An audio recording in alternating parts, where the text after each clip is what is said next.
In how to add the crochet edging to the selvedges, our attention turns to the side edges, the selvedges. In my earlier videos, you have already learned to start the cast on edge with the perfect crochet edging and also how to bind off using the perfect crochet edging when you get to the end. Now we can build upon those fundamental skills as we explore the side edges. Variation 1 covers the techniques for determining the right number of stitches to add to a selvage, evenly picking up those stitches along the side edges and knitting the border. The end result is a firm, no roll crochet edging with sharp squared corners. No more flare, no more puckering, no gaps, just a perfect transition from the main piece to the border. Variation 1 is used when the selvage is less than the width of the needle bed. In other words, you have plenty of needles to do the entire border from cast on to bind off without seams. Variation 2 introduces the invisible join, which is both flat and invisible from both the knit and purl sides. This technique will be demonstrated in the next video of this series. The main tension for the stockinette stitch on this swatch was 9.1. The crochet edging on the cast on and bind off edges was worked at main tension -1. I have 40 stitches across and 54 rows between the borders. I have 5 crochet edging rows on each end. If this were a swatch for a garment or you know the yarn will dramatically change after blocking, you should block the swatch before measuring. But for this demonstration, I do not need to be too fussy, but I will let the knitting rest, and by that I mean let it relax at least overnight. Because I want to put the crochet edging along the selvedges, I need to calculate how many stitches I need to pick up.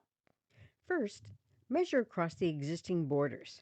40 stitches equals 11 1/4 inches. Then divide the number of stitches by this measurement to determine how many stitches per inch. In this case, it is 3.556 stitches per inch. Now, measure the entire length of the piece. Mine measures 12 inches. Multiply this number by the stitches per inch. 12 times 3.556 equals 42.672. Round the result to a whole number, in this case 43. 43 is the number of needles I will use to pick up the stitches along the edge. Now all the calculating is done. Let's get to work. Start with the carriage on the right. Pull out 43 needles to hold position. Use the needle stopper from the garter bar set to stabilize the needles. This is a convenient time to work the first row of crochet cast on across the needles from left to right. This way, the chain of the cast on row will appear on the knit side. However, like all other knitters, sometimes I get so excited I forget to do this first row and go right into hanging the selvage. If this should happen, simply work the cast on row behind the hung selvage. Since the crochet cast on process and edging is covered in great detail in the prior video, I'm just focusing on the unique aspects for working along the selvage. Hang the loop from the latch tool on the last needle and bring the feeder yarn between the last two needles and under the end needle. Thread the carriage. The carriage is set to knit and the tension set to 8.1. Now, let's hang the selvage.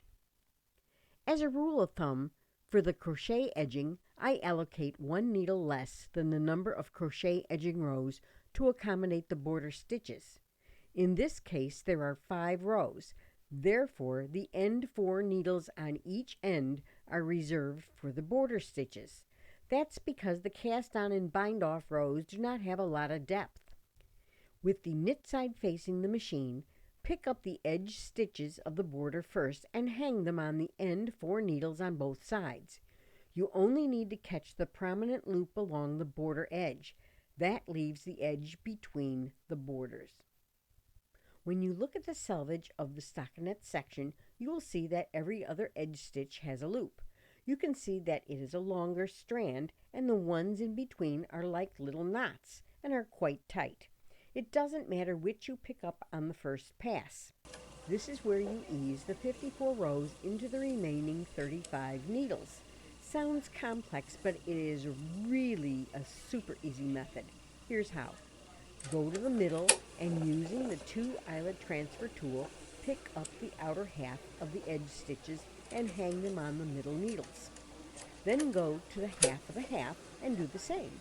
Then go to the half of the half of the half and pick up 2 edge loops and place them on the corresponding needles. You will do this sequence until all the needles are filled on the machine. Right now, the edge stitches are evenly spread across the needles. But let's make it even better. You do this by making a few more checks. First, pull down on the knitting and make sure that each needle has a unique stitch on it. In other words, you do not want 2 needles in the same stitch. This ensures no holes. Then check to make sure that you only picked up half of the stitch. This ensures that the edging will follow the same column of stitches all the way up the selvage. Lastly, pull down on the knitting and look for the stitches that were not picked up. Some will be knots and some will be loops. Insert the 1 eyelet tool in each one of these, one at a time. When you pick it up, the stitch will seem to have a mind of its own and practically choose a nearby needle on which to land. Place it on that needle, but make sure that there's no more than 2 stitches on any of the needles. This ensures there are no gaps. Now push the knitting back against the needle bed, remove the needle stopper, and carefully knit 1 row. It may be tight due to the hung edge, but it should knit. Once the carriage is back on the left, you will continue to work the remaining rows of variation 1 exactly the same way as shown in How to Machine Knit the Crochet Edging and Bind Off. There is absolutely no difference from that point. Here's a quick review. Put the needle stopper in place to stabilize the needles. Crochet cast on behind the knitting from left to right. Place the remaining loop from the latch tool on the rightmost needle and bring the feeder yarn between the last 2 needles and under the end needle. Take a free pass to return the carriage to the right.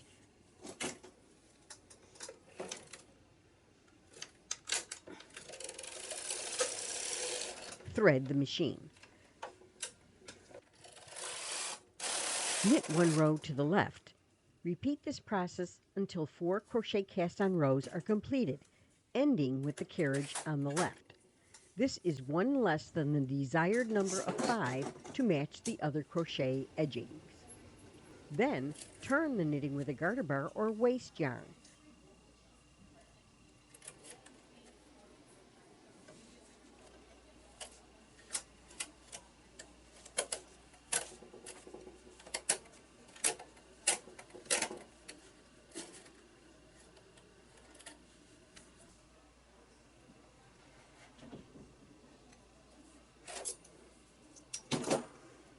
The yarn will now be on the right.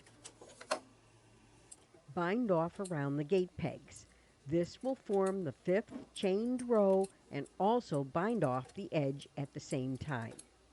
Now that you are acquainted with the basics of adding the perfect crochet edging to the selvage, I hope you will join me for the next video on this playlist.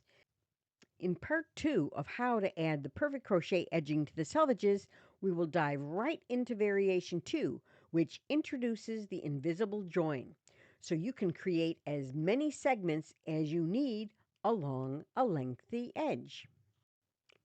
I hope you enjoyed watching this video.